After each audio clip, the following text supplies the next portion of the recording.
तुमचं स्वागत आहे। सगळ्या बातम्या आपण बघणार आहोत आणि बुलेटिनच्या सुरुवातीला बातमी आहे कोरोना संदर्भातली, कारण राज्यामध्ये सध्या कोरोना संसर्गाचा उद्रेक होताना दिसतोय आणि म्हणूनच राज्यात पुन्हा एकदा लॉकडाऊन सुरू करावा अशी चिन्ह दिसतायत असं कळतंय। आणि गेल्या 24 तासात राज्यात 49,447 कोरोना बाधितांची नोंद झाली आहे। 277 कोरोना रुग्णांचा मृत्यू झाल्याचं कळतंय। दरम्यान आज रविवार असूनही मुंबईमध्ये लसीकरणासाठी नागरिकांनी मोठी गर्दी केलेली आहे। वाढते रुग्ण पाहता पालिकेकडूनही आता लसीकरणावर भर दिला जातोय, त्याचा वेगही आता वाढवण्यात येतोय।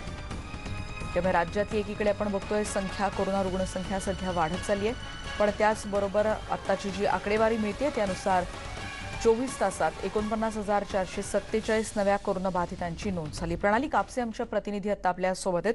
प्रणाली, आपण सकाळपासून आढावा घेतोय लसीकरणाचा, आता कशा रीतीने लसीकरणाला प्रतिसाद मिळतोय आणि त्याचबरोबर महापालिकेकडून या लसीकरणाचा वेग वाढवण्यासाठी कशा रीतीने प्रयत्न केले जात आहेत?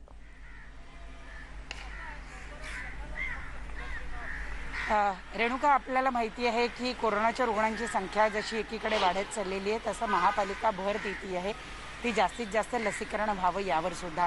आपण आज सकाळी BKCच्या कोविड सेंटरमध्ये जिथे लसीकरण केलं जात आहे मोठ्या प्रमाणावर तिथे गेलेलो होतो। तिथे बघितलं अगदी सकाळपासून 7 वाजेपासून आज इथे लसीकरण सुरू झालेलं होतं आणि सकाळपासूनच गर्दी प्रचंड झालेली होती। तिथे खूप मोठी कॅपॅसिटी तिथे उपलब्ध करून देण्यात आलेली आहे। एका वेळेला 400 ते 500 लोकांचं लसीकरण होऊ शकतं, एवढा मोठा संपूर्ण परिसर आहे आणि तो सगळा परिसर जो आहे तो आज या ठिकाणी भरलेला आपण बघितला। मोठ्या प्रमाणावर लोक सकाळपासून तिथे लसीकरणासाठी येत होते। अनेकांना अशी भीती होती की जेव्हा त्यांनी रजिस्ट्रेशन केलं तेव्हा त्यांना रविवारचा दिवस देण्यात आला अनेकांना, कारण आतापर्यंत रविवारी कधी लसीकरण होत नव्हतं। त्यामुळे अनेकांच्या मनात संभ्रम होता की आज लसीकरण होईल का, परंतु आज जेव्हा ते केंद्रावर आले त्यांनी बघितलं की अगदी व्यवस्थित लसीकरण सुरू आहे। मोठ्या प्रमाणावर डॉक्टर आणि लसीकरण करणारे सगळे जे तंत्रज्ञ आहेत ते तिथे उपलब्ध होते आणि सगळ्यांनी व्यवस्थित पद्धतीनं लसीकरण सुरू आहे। काही केंद्रांवर असं कळतं की लसीकरण जे आहे ते आज बंद आहे, परंतु अशी कुठली केंद्र आहे त्याची माहिती अजून व्यवस्थित उपलब्ध होऊ शकलेली नाही। परंतु उर्वरित लोकांचं लसीकरण मात्र विशेषतः महापालिकेची जी केंद्र आहे त्या केंद्रावर मात्र लसीकरण व्यवस्थित सुरू आहे असं दिसून येत आहे। जसा एकीकडे कोरोनाच्या रुग्णांचा संख्या वाढत चाललेली आहे तशी दुसरीकडे लसीकरण करवून घेणाऱ्या लोकांची सुद्धा संख्या वेगात वाढते आणि त्यात रविवारी सुद्धा लसीकरण उपलब्ध झाल्यामुळे ज्या लोकांना लसीकरण करून असं वाटत होतं की आपल्याला काही त्रास झाला तर आपली सुट्टी फुकट वाया जाईल, तेव्हा अशा लोकांना रविवारचा दिवस हा चांगला वाटतोय आणि आज लसीकरण उपलब्ध होत आहे म्हणून ते आनंदी आहेत। प्रणाली, आपण एकीकडे बघतोय की गेल्या काही दिवसांपासून तुम्ही जेव्हा सातत्यानं बाहेर असता तेव्हा चित्र किती बदलत चाललेलं आहे। 1-1.5 वर्षात तुम्ही बघत आहात सगळेच प्रतिनिधी। येत्या काही दिवसामध्ये कदाचित लॉकडाऊन लागण्याची शक्यता व्यक्त होतीये, तसं लागू नये अशी अनेकांची इच्छा देखील आहे, पण तसा अवेअरनेस म्हणजे तशी जागरूकता दिसतेय का ग? खरं आपण पाहतोय की लोकांमध्ये कसं झालं की गेले वर्षभर अनेक महिने लोक लॉकडाऊनमध्ये होते। विद्यार्थी असतील, वयोवृद्ध नागरिक असतील, लहान मुलं असतील, अनेक जण कंटाळलेली आहेत या सगळ्या लॉकडाऊनला, कारण त्यांनी लॉकडाऊनचे दुष्परिणाम अनुभवलेले आहेत। अनेक जण विसरून गेले होते की आपण मनमोकळ्या वातावरणामध्ये राहू कसं शकतो, मनमोकळ्या वातावरणामध्ये खेळू कसं शकतो। रविवारचा दिवस आहे, खरं तर दर रविवारी शिवाजी पार्कचं चित्र वेगळं असतं। आज आपण जर बघितलं तर निम्मी गर्दी जी ती कमी झालेली आहे। या ठिकाणी एकही गाडी उभी राहू शकेल अशी परिस्थिती नसते, परंतु आज शिवाजी पार्कमध्ये सुद्धा मान्य की काही लोक खेळताना आपल्याला दिसत आहेत, परंतु दर रविवारी जी गर्दी असते त्या तुलनेत ही निम्मी गर्दी आहे। याच्यावरून आपल्याला एकूण सांगता येईल की लोकांना माहिती आहे की म्हणजे कोविडच्या रुग्णांची संख्या वाढती आहे, निर्बंध वाढणार आहेत। अनेकांना माहिती आहे की कदाचित येत्या काळामध्ये काही गोष्टी बंद होतील, काही जणांना भीती आहे की लॉकडाऊन सुद्धा होईल। त्यामुळे लोक त्यांच्या परीनं जी काळजी घ्यायची ती घेण्याचा प्रयत्न करतात, पण तरी सुद्धा रुग्णसंख्या जी आहे ती कमी होत नाही। काही जण आहेत त्यांना विचारूया आपण। आज कदाचित लॉकडाऊनची घोषणा होऊ शकते, ते कसं असेल हे अजून कळू शकलेलं नाही, पण काही गोष्टींवर निर्बंध येऊ शकतात। एक सर्वसामान्य मुंबईकर म्हणून तुमची काय प्रतिक्रिया आहे? बोला तर, आपण बोला, आपल्याला काय वाटतं? तुम्ही इथे येऊ शकणार नाही, आज जसं निवांत बसले कदाचित तसं बसता येईल नाही येईल सांगता येत नाही, काय वाटतंय? काय घरी बसायचं, दुसरं काय करणार? हातात काहीच नाहीये। गेले वर्षभर अनेक जणांनी लॉकडाऊनमुळे खूप जणांना त्रास झालेला आहे कुठल्या ना कुठल्या प्रकारचा, पण तरी सुद्धा आपण पाहतोय कोरोनाची रुग्णांची संख्या वाढतीये. काय वाटतं, काही पर्याय आहे आपल्यासमोर? लॉकडाऊन हा पर्याय तर नाहीच आहे. त्याच्यासाठी दुसरा काय पर्याय असेल तर हेल्थ केअर सुधारण्याचा पर्याय आपण शोधला पाहिजे. महापालिकेचं म्हणणं आहे आम्ही जास्तीत जास्त सेवा उपलब्ध करून देण्याचा प्रयत्न करतोय, तरी सुद्धा रुग्णसंख्या कमी होत नाहीये. त्यांचं म्हणणं आहे की कदाचित मजबुरीने लॉकडाऊन करावं लागेल. नाही, पण कमी होणारच नाही ना, रुग्णसंख्या कमी होणारच नाही तुमची. कारण आता बसमध्ये तुम्ही जिथे कॅपॅसिटी 30 जणांची असते तिकडे 60 जण भरता तुम्ही, तर कशी होणार? आणि मास्क घालत नाही कंडक्टर सुद्धा असा मास्क घेऊन फिरत असतो. काही विद्यार्थी आहेत, त्यांना विचारूया. तू मला सांग, आज इथे खेळायला आलेला आहेस, आता कदाचित पुढच्या रविवारपासून खेळायला मिळणार नाही, मग काय कराल? खेळायला तर बंदच करायला लागेल, नाही तर काही ते ऑप्शनच नाहीये दुसरा. घरात बसून खेळायला लागेल. मग मुंबईमध्ये खूप छोटी छोटी घरं असतात. वर्षभर अनेक जण लॉकडाऊनमध्ये काहीच करता येत नव्हतं. आता पुन्हा एकदा लॉकडाऊन झालं तर त्रास होईल. होईल ना, खूप त्रास होईल. कामगारांना सगळ्यांनाही त्रास होईल. इतरही आता भरपूर लोकांना त्रास होईल, जसं की रस्त्यावरची माणसं आणि जास्त करून प्राणी वगैरे ह्यांना खूप त्रास होणार. जसं आम्हाला लोकल माणसं आम्ही कामाचा आम्हाला त्रास होणार. मग नक्की आपण बघतोय त्यांची प्रतिक्रिया आहे. आम्ही जबाबदार आहोत, आम्ही आमच्या परीनं काळजी घेण्याचा प्रयत्न करतोय, परंतु पर्याय नाहीये. रुग्णसंख्या वाढत चाललेली आहे. जर लॉकडाऊन झालं तर आम्हाला त्याचा सामना करावाच लागणार आहे. गेले वर्ष ज्या पद्धतीनं आपण सामना करत राहिलो तसा याही पुढे करू, अशी प्रतिक्रिया काही मुंबईकर आपल्याला देताना दिसते. तर काहींचं म्हणणं आहे लॉकडाऊन हा पर्याय नाही आहे, आरोग्य सुविधा वाढवल्या गेल्या पाहिजे, लोकांवर निर्बंध अजून कडक करा, पण लॉकडाऊन करू नका, अशी सुद्धा प्रतिक्रिया आपल्याला मिळताना दिसते. अगदी धन्यवाद प्रणाली. आपण बघतोय की मुंबईतल्या विविध ठिकाणांवर प्रणाली सकाळपासून आढावा घेते. मग ते बीकेसीचं कोविड वॅक्सिनेशन सेंटर असेल किंवा आता शिवाजी पार्कमधल्या देखील काही प्रतिक्रिया. अनेकांचं असं म्हणणं आहे की आर्थिक व्यवस्था घरची निश्चितच कोलमडून पडेल. काही जण म्हणतात की हो, पण पर्याय नाहीये. जर लॉकडाऊन केलं नाही तर रुग्णसंख्या कशी कमी होणार, अशी अनेक मतमतांतरं सध्या आपल्याला ऐकायला मिळत आहेत. आणि यानंतर आपण पुढची बातमी बघणार आहोत. नरेंद्र मोदी किंवा केंद्र सरकारशी आमचं कोणतंही वैयक्तिक भांडण नाही, केवळ महाराष्ट्रात भाजपची सत्ता नाही म्हणून राज्यकर्त्यांची कोंडी करायची हे योग्य नाही. हे राष्ट्रीय एकात्मता आणि संसदीय लोकशाहीला धरून नाही.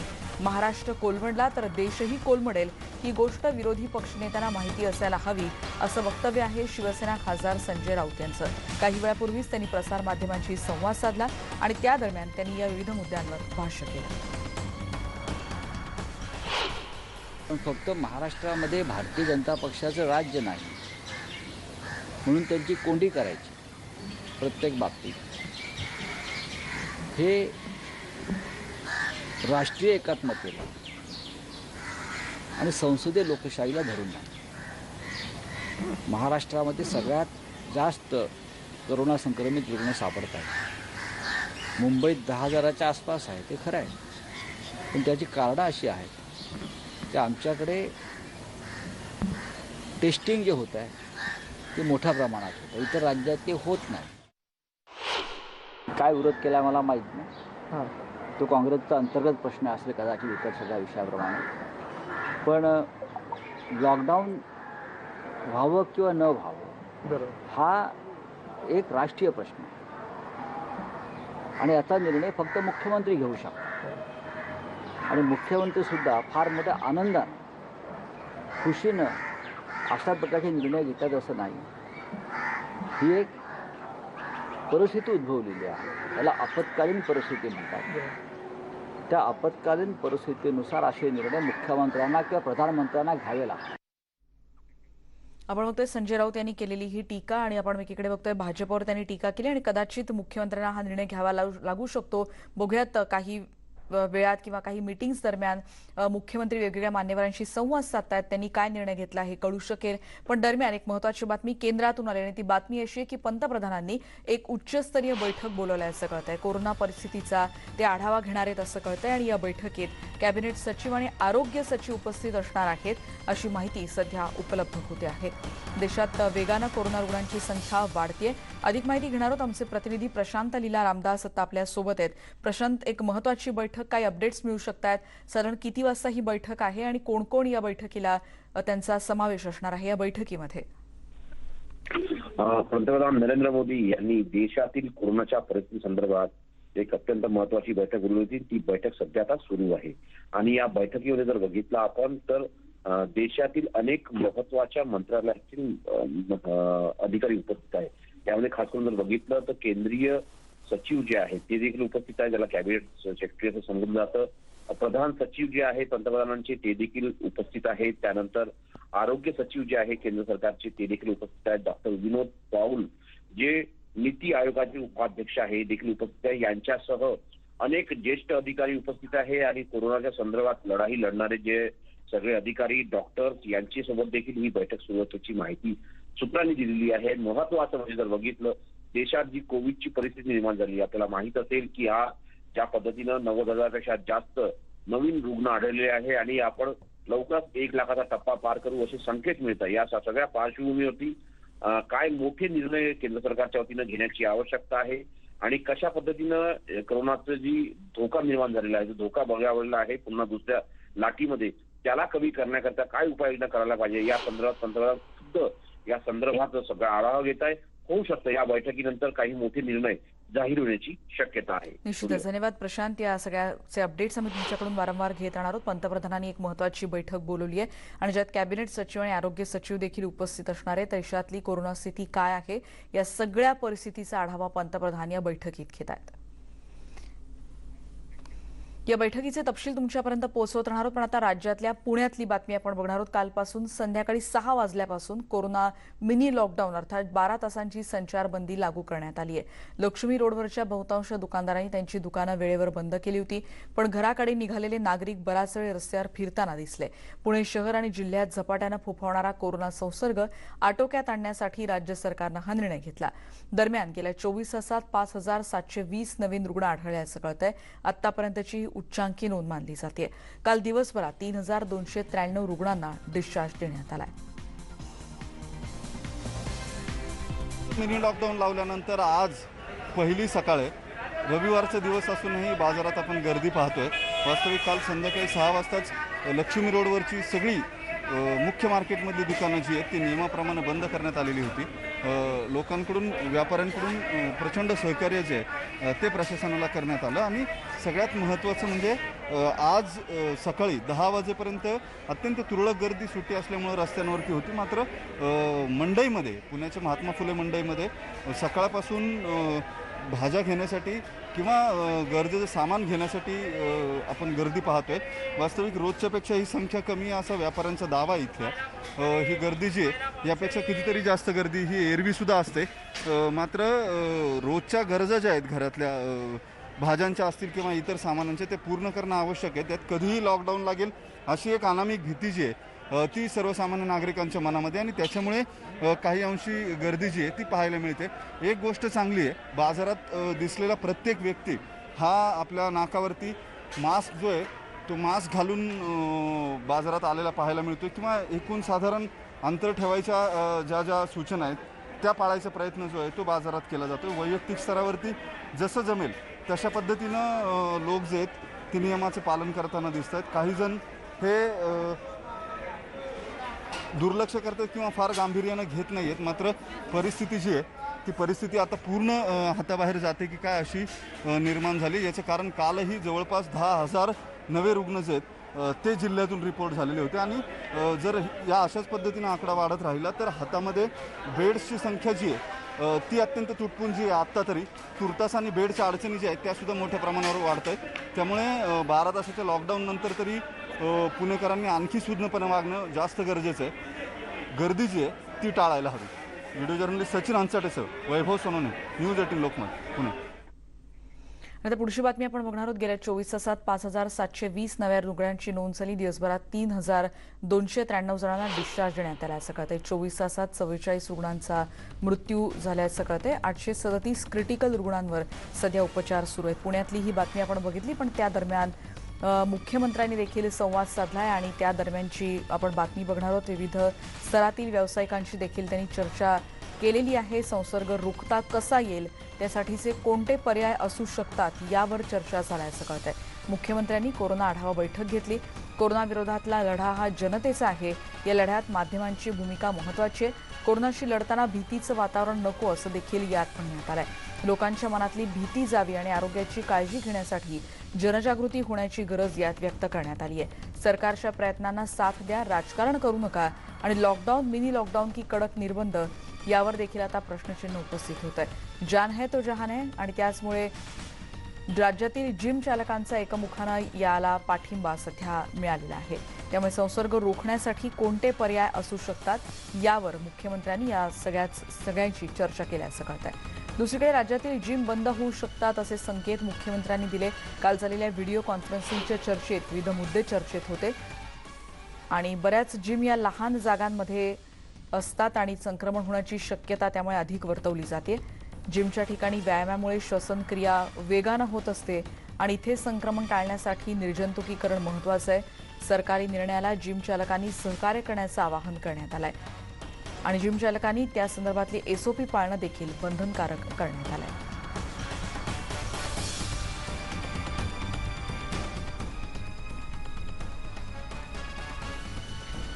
दरम्यान सध्या लॉकडाऊन लावण्याची गरज नाही असं मुंबईचे पालकमंत्री अस्लम शेख यांनी म्हटलंय. कडक निर्बंध मात्र लवकरच लावले जातील आणि तसंच चौपाटी आणि गेटवे सारखी सार्वजनिक ठिकाणं काही दिवस बंद करण्याचा विचार सुरू असल्याचं देखील अस्लम शेख म्हणाले.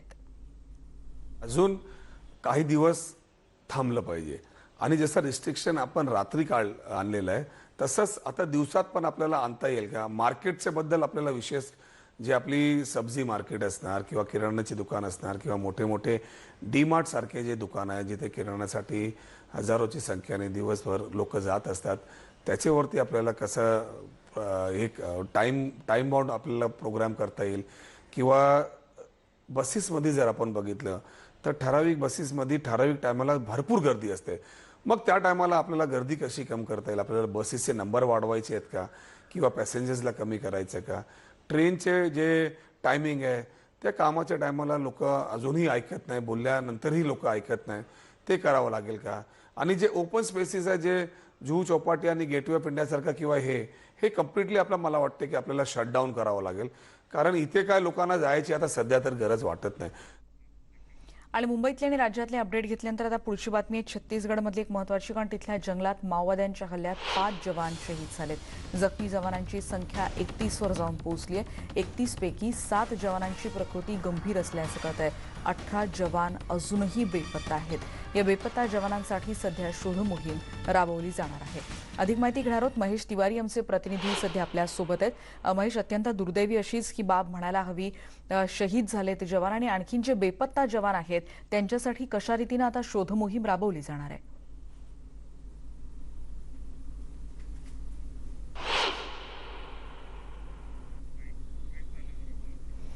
आताची एक महत्त्वाची बातमी, तब्बल 31 पेक्षा जास्त जवान यात जखमी झालेत आणि आता जी माहिती मिळते त्यानुसार 7 जवानांची प्रकृती गंभीर आहे आणि माओवाद्यांच्या हल्ल्यात 5 जवान शहीद झालेत.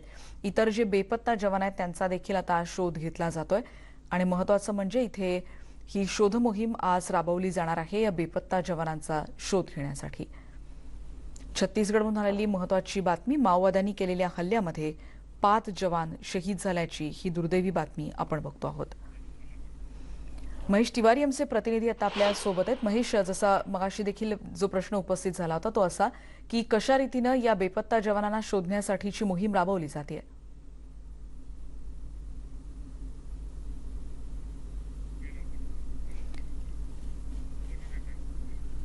महेशकडून आपण पुन्हा एकदा अपडेट जाणून घेणार आहोत.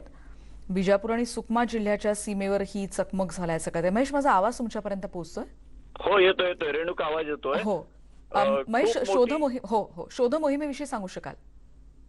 या ठिकाणी काल जी बिजापूर आणि सुकमा जिल्ह्याच्या सीमेवर ही चकमक झालेली आहे. माओवाद्यांचा सगळ्यात मोठा जो जहाल माओवादी एक हिडमा त्याच्या बटालियन सोबत ही सुरक्षा दलांची चकमक झालेली आहे. खूप मोठं एक अभियान या ठिकाणी राबवण्यात आलं होतं. त्याच्यामध्ये 1500 पेक्षा जास्त जवान होते. CRPF होते, कोब्रा बटालियन, स्थानिक पोलीस, असं तिन्ही सुरक्षा दलांचं हे जॉईंट ऑपरेशन होतं. आणि या ठिकाणी सकाळी सुरू झालेली चकमक तब्बल 5 तास सुरू होती. 2 किलोमीटरचा मोठा अँबुश होता. या अँबुशमध्ये हे जवान फसले होते. त्या चकमकीत 5 जवान शहीद झाल्याची सुरुवातीची माहिती होती. 31 जवान हे जखमी झाले होते. रात्री उशिरापर्यंत या जवानांना बिजापूर आणि नंतर तिथून रायपूरला हलवण्यात आलं. 7 जवानांची प्रकृती गंभीर होती. आता सगळ्यात महत्वाची बाब म्हणजे त्यामध्ये 21 जवान हे मिसिंग आहेत. 21 जवानांसाठी ही शोध मोहीम सुरू झालेली आहे. सूत्र जे सांगत आहेत त्या भागात आणखी काही मृतदेह पडून आहेत. त्यामुळे जवानांचा मृतदेहाचा आकडा जो आहे वाढण्याची शक्यता भीती वर्तवली जात आहे. सीआरपीएफचे डीजी कुलदीप सिंग हे रायपूरला पोहोचलेले आहेत. छत्तीसगड पोलीस आणि सीआरपीएफ यांची एक महत्वपूर्ण बैठक सुरू आहे आणि इतर जे संसाधन आहेत ते सुद्धा या भागात रवाना करण्यात आलेली आहे. हा जो परिसर आहे दक्षिण बस्तरचा हा माओवाद्यांचा खूप मोठा बालेकिल्ला असलेला भाग आहे आणि मोहीम राबवली जात आहे की नेमकं माओवाद्यांच्या बॉड्या त्या ठिकाणी आहेत का आणि सुरक्षा दल जर त्या ठिकाणी गेले तर परत माओवाद्यांचा अँबुश असू शकतो का. अत्यंत सतर्कतेने सुरक्षा दलांना छत्तीसगड पोलीस असतील सीआरपीएफ असेल या लोकांना या सुरक्षा दलांना पाऊल टाकावं लागणार आहे आणि जर जवान सापडले नाहीत तर नेमकं काय करायचं हा सुद्धा एक मोठा प्रश्न आहे. आता ही शोध मोहीम सुरू झालेली आहे. रेणुका. निश्चित महेश, आपण जसं आपल्याला माहिती देतात त्यानुसार 7 जवानांची प्रकृती गंभीर असल्याचं कळतंय महेश, पण त्यांच्या प्रकृतीविषयी काय आणखीन तपशील कळू शकलाय? 7 जवानांची प्रकृती गंभीर आहे. त्यांना रायपूरमध्ये दाखल करण्यात आलेलं आहे. उपचार सुरू आहे. आता अजून काही वेळानंतर आपल्याला अपडेट त्याच्यामध्ये कळू शकेल. मात्र प्रकृती चिंताजनक आहे. सगळ्यात महत्वाची चिंता ही आता सध्या हे जे जवान बेपत्ता आहेत त्यांच्या संदर्भात आहे. कारण हा आकडा 18 ते 21च्या दरम्यान आहे आणि जर 21 जवानांचं जर काही झालं असेल तर हे माओवाद्यांकडून या वर्षातला सगळ्यात मोठा हल्ला असेल.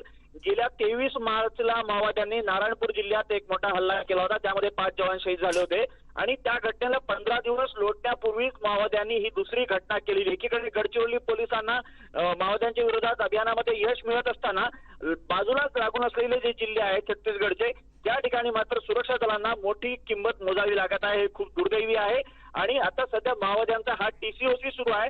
टॅक्टिकल काउंटर अगदी महेश, वारंवार तुमच्याकडून अपडेट्स घेत राहणार आहोत, पण सध्या जातोय मुंबईचे पालकमंत्री अस्लम शेख संवाद साधतात प्रसार माध्यमांशी. बघूयात ते काय म्हणतात. तुम्हाला सिम्पटम झाला आणि तुम्ही डायरेक्ट बेड मागणार तर बेडची आवश्यकता नसतं. एकदा तुमचं सॅच्युरेशन खाली गेलं, तुमच्या चेस्टमध्ये मोठा कन्सेशन असला, तुम्हाला आधीची काय मोठी बिमारी असली तर तुम्ही बेड मागा ना. झाला आणि ताबडतोब सगळे बेड मागायला गेले तर त्याची आवश्यकताच नसते. असलं मी एक मिनिट माझं राहिलंय, मी उशीर आलाय. चल रोल कर पटकन. नाही ना रोल. मुंबईचे पालकमंत्री अस्लम शेख आपल्याबरोबर, त्यांच्याकडून जाणून घेऊ. आज तुम्ही दादरच्या बाजारात आलेला होतो परिस्थिती बघायला, काय चित्र वाटलं आणि आज कदाचित लॉकडाऊन होईल अशी भीती अनेकांना वाटते, त्याबद्दल काय सांगा? मी सकाळपासून मनीष मार्केटला गेलो, वेगवेगळ्या मार्केटला गेलो, आता या फळ मार्केटमध्ये आलो, भाजी मार्केटमध्ये फिरतोय. लोकांना आव्हान केल्यानंतर, लोकांना रिक्वेस्ट केल्यानंतर लोक जर ऐकत नसतील तर आम्हाला काहीतरी आता निबंध आणला, प्रतिबंध आणले, आम्ही नवीन SOPs आणले, गाईडलाईन्स आणले. किती कडक करायचं त्याच्यानंतर लोकांनी थोडी जबाबदारी घेतली पाहिजे. जर अशीच परिस्थिती राहिली तर सरकारला काही ना काहीतरी कठोर निर्णय घ्यावा लागेल. पण आपल्याच पक्षाकडून विरोध केला जातोय लॉकडाऊन, संपूर्ण लॉकडाऊनला, जेव्हा की मुख्यमंत्री वारंवार आपल्याला हिंट देत आहेत की कदाचित लावलं जाऊ शकतं. आजचं चित्र बघितल्यावर तुमचाही पाठिंबा आहे जर मुख्यमंत्र्यांनी असा निर्णय घेतला तर? लॉकडाऊन लावायची मानसिकता सरकारची नाही, मंत्र्यांची नाही, कोणाची नाही. पण आता समोर हेही बघावं लागेल की लोकांचा जीव आपल्याला वाचवायचा आहे की नाही. आज स्वतः आम्ही परिस्थिती बघितली, स्वतः आपण सगळ्यांनी बघितलेली. आता या बघितल्यानंतर लोकांनीच याचा निर्णय घ्यावा की काय करायला पाहिजे. आम्ही लोकांकडून वारंवार मुख्यमंत्री साहेब काल स्वतः व्हिडिओ कॅमवरती लोकांबरोबर चर्चा केली, व्यापाऱ्यांबरोबर चर्चा केली. मी लोकांना भेटतो, मी ॲज ए पालकमंत्री लोकांना भेटून त्यांच्याशी चर्चा करतो. पण आता नजरेसमोर आल्यानंतर नजर आपल्याला बंद करता येत नाही. तुम्हाला वाटतं आपल्याकडे पुरेशी सुविधा उपलब्ध आहे? अनेक जणांची तक्रार आहे की त्यांना बेड मिळत नाही, विशेषतः ICU बेडची आपल्याकडे कमतरता असं दिसून येतं. आजच्या तारखेमध्ये आपल्याकडे बेड्स उपलब्ध आहेत, आजच्या तारखेमध्ये आपल्याकडे ICU बेड्स उपलब्ध आहेत, व्हेंटिलेटर उपलब्ध आहेत. पण लोकांना कोविड दिसलं की डायरेक्ट ते ॲडमिशनसाठी बेड मागतात. हे योग्य नाही. आवश्यकता ज्यांना आहे त्यांच्यासाठी बेड भरपूर उपलब्ध आहे आणि प्रत्येक ठिकाणी उपलब्ध आहे. आपण महानगरपालिकेच्या पोर्टलवर गेला तर आपल्याला दिसणार. धन्यवाद. तर हे होते अस्लम शेख जे आपल्याला सांगत होते की जर वेळ नाहीये तशी, परंतु कदाचित अशी पण शक्यता होऊ शकते की संपूर्ण लॉकडाऊन करावं लागेल. ही वेळ लोकांनी आणल्या अशी प्रतिक्रिया त्यांनी दिलेली आहे. जर्नलिस्ट रमेश भटसा, प्रणाली कापसे, न्यूज 18 लोकमत, मुंबई. आपण बघतोय पालकमंत्री अस्लम शेख आज विविध मार्केट परिसरामध्ये जाऊन आढावा घेत आहेत आणि जनतेला आवाहन करतायत की लॉकडाऊनची परिस्थिती आणू नका आणि तुम्ही देखील आत्ताच सांभाळा, कारण कदाचित लॉकडाऊनची शक्यता व्यक्त होताना दिसतेय, पण हीच लॉकडाऊन लावायची गरज लागू नये हीच आमची इच्छा असल्याचं देखील त्यांनी म्हटलंय आणि म्हणूनच ते सकाळपासून विविध मार्केट परिसरात जाऊन या सगळ्या स्थितीचा आढावा घेताना दिसतात.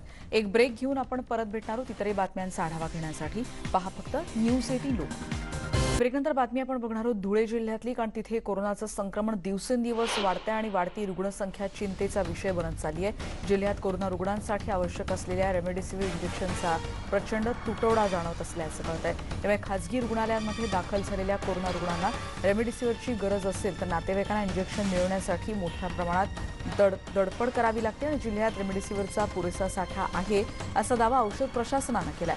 शासकीय रुग्णालयांमध्ये इंजेक्शन उपलब्ध असलं तरी खासगी रुग्णालयांमधल्या रुग्णांच्या नातेवाईकांना खूप प्रयत्न करावे लागतात असं चित्र सध्या धुळ्यात पाहायला मिळतंय. शिरपूरमध्ये माझा भाऊ ॲडमिट आहे, त्यांना कोविड आहे. रेडमिसिवीर पुढं धुळ्यामध्ये 10-15 मेडिकल फिरलो मी, कुठंच भेटत नाही सर. प्रशासनाने इथं पुरवठा करायला पाहिजे रेडमिसिवीरचा आणि लोकांच्या जीवन धोक्यात नाही द्यायला पाहिजे.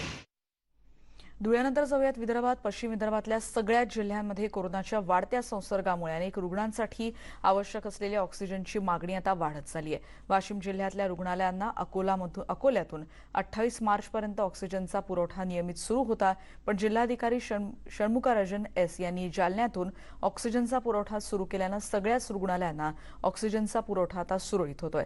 सद्यस्थितीत वाशिम जिल्ह्यात ऑक्सिजन मुबलक प्रमाणात आहे आणि तुटवडा भासणार नाही असं जिल्हा शल्यचिकित्सक डॉक्टर मधुकर राठोड यांनी म्हटलंय. साधारणतः आपल्या जिल्ह्याची दिवसभरची कॅपॅसिटी आहे खासगी सुर्ण धरून 16,60 क्युबिक मीटर असून आपल्याकडे आज 2156 क्युबिक मीटर 24 तासासाठी अवेलेबल आहे आणि हे संपल्यानंतर लगेच त्यांच्या गाड्या येतात, रोज सिलेंडर घेऊन जातात आणि परत आणतात. त्यामुळे सध्या वाशिम जिल्ह्यामध्ये सरकारी रुग्णालयात किंवा खासगी रुग्णालयात कुठेही ऑक्सिजन तुटवडा नाही आहे आणि कुठल्याही पेशंटला ऑक्सिजन विना राहता येण्याची गरज नाही आहे. आपण बघितली वाशिम आणि सगळ्याच वेगवेगळ्या भागांमधली स्थिती आणि यानंतर आपण एक ब्रेक घेऊन इतरही बातम्यांचा पुन्हा भेटणार आहोत. पहा फक्त न्यूज 18 लोक. आता बातमी आहे कोरोना संदर्भातली, कारण राज्यात एकीकडे कोरोना संक्रमण वाढतंय आणि ज्या प्रमाणात हे संक्रमण झपाट्यानं वाढत चाललंय तितकीच मोठ्या प्रमाणात गरज निर्माण होतीये ती ऑक्सिजनची. औरंगाबादमध्ये मेल्ट्रॉन हे कोविड सेंटर अत्यंत महत्त्वाचं आहे आणि या ठिकाणी सोयीसुविधा आहेत. कोरोनाचे रुग्ण त्यामुळे सातत्यानं तिथे वाढताना दिसतात, पण हे सेंटर आवश्यक तेवढा ऑक्सिजन पुरवठा करू शकत नाही अशी परिस्थिती असल्याचं कळतंय. वर्षभरानंतरही ऑक्सिजन प्लांट इकडचा कागदावरच आहे आणि त्यामुळे ऑक्सिजनचा इथे तुटवडा जाणवतो आहे. सुभाष देसाईंनी खरं तर इथे पालकमंत्री म्हणून खरं तर घोषणा केलेली होती. रुग्णांना मात्र इकडे ऑक्सिजनचा पुरवठा कमी पडत असल्यामुळे घाटी रुग्णालयात पाठवलं जात आहे आणि घाटी रुग्णालयाचा ताण मात्र सध्या वाढत चाललाय. औरंगाबादमधली ही बातमी.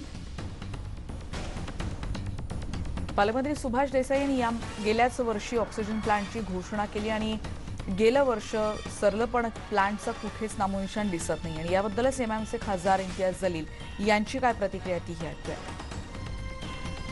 आपण एका वर्षामध्ये जे प्रायोरिटीने आपल्याला जे काम करायला पाहिजे होते ते आपण केले का हे प्रशासनाने आणि सरकारने आम्हाला सांगावे.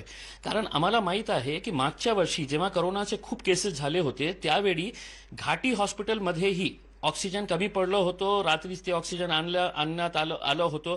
दुर्दैवी काही झालं नाही होतं आणि आता परवाही मिनी घाटीमध्ये तसंच प्रकार घडला. काही दुर्दैव झालं नाही. पण मला हे सांगा की आपण मंत्र्यांनी आपल्याला आश्वासन दिलं होतं की आपण आपला स्वतःचा ऑक्सिजन प्लांट तयार करू. ते इनिशियली घाटी हॉस्पिटलमध्ये तयार करण्याचा निर्णय घेण्यात आला होता, नंतर कुठेतरी दुसऱ्या ठिकाणी. ते का नाही तयार करण्यात आलं आम्हाला सांगा तुम्ही. असा प्रश्न आता इम्तियाज जलील यांनी उपस्थित केला. दरम्यान मेल्ट्रॉन कोविड केअर सेंटर ऑक्सिजनची गरज असलेल्या रुग्णाला फक्त दिवसाला 15 किलो ऑक्सिजनच देऊ शकते असं निष्पन्न होतं आणि रुग्णाला जर ऑक्सिजनची जास्त गरज असेल तर अत्यवस्थ रुग्णाला खासगी रुग्णालयात नेण्यासाठी दबाव टाकला जातो आणि त्यामुळे रुग्णाचे नातेवाईक आता हतबल होताना दिसतात. हे आमचे जे आरोग्य मंत्री आहे हे दोघं मराठवाड्याचे आहेत ना. अमित देशमुख साहेब असू द्या, राजेश टोपे साहेब असू द्या, त्यांना हे माहीत नाही आहे का की औरंगाबादमध्ये घाटी हॉस्पिटलला आणि इतके सारे जे सरकारी हॉस्पिटलचा खूप मोठा फायदा होऊ शकतो. त्याचा अर्थ ते आहे का की जे ऑक्सिजन सप्लाय करणारा आहे जे सरकारी अस्पतालमध्ये त्यांनी सांगितलं असेल, जेव्हा हे पालकमंत्र्यांनी निर्णय घेतलं की आपण आपलं स्वतःचं ऑक्सिजन प्लांट उभे करू, तर बहुतेक त्यांनी असं सांगितलं असेल, असं काय राव, आपण तुम्हाला सगळं ऑक्सिजन देतो ना, मी घाटीलाही देतो आणि तुम्हालाही ऑक्सिजन देतो, मग कशाला आपल्याला नवीन ऑक्सिजन प्लांट तयार करण्याची गरज आहे? हे नाही झालं असेल तर तुम्ही सांगा ना. तुम्ही घोषणा केल्यानंतर प्रशासनाने त्याच्यामध्ये कुठपर्यंत गेलेले आहे, काय त्याचा प्रोग्रेस झालेला आहे, सांगा मला. म्हणजे घोषणा केली पण त्याचा फॉलोअप काय झाला, या संदर्भातली काय अंमलबजावणी झाली, याचा जाब आता इम्तियाज जलील यांनी उपस्थित केला. औरंगाबादमधल्या या गंभीर बातमीनंतर एक ब्रेक घेऊन आपण परत भेटणार आहोत. पहा फक्त न्यूज 18 लोकमत. आताच्या क्षणाची सगळ्यात मोठी बातमी ती म्हणजे छत्तीसगडच्या बिजापूर जिल्ह्यात माओवाद्यांच्या हल्ल्यात 22 जवान शहीद झाल्याची अत्यंत धक्कादायक बातमी आपल्यापर्यंत पोहोचलीये. अधिक अपडेटसाठी आपण जाणार आहोत. महेश तिवारी आमचे प्रतिनिधी आपल्यासोबत आहेत. महेश, आधी शोध मोहीम सुरू होती आणि तुम्ही म्हणाला होता तसं हा आकडा आणखीन वाढू शकतो आणि ती भीती खरी ठरली.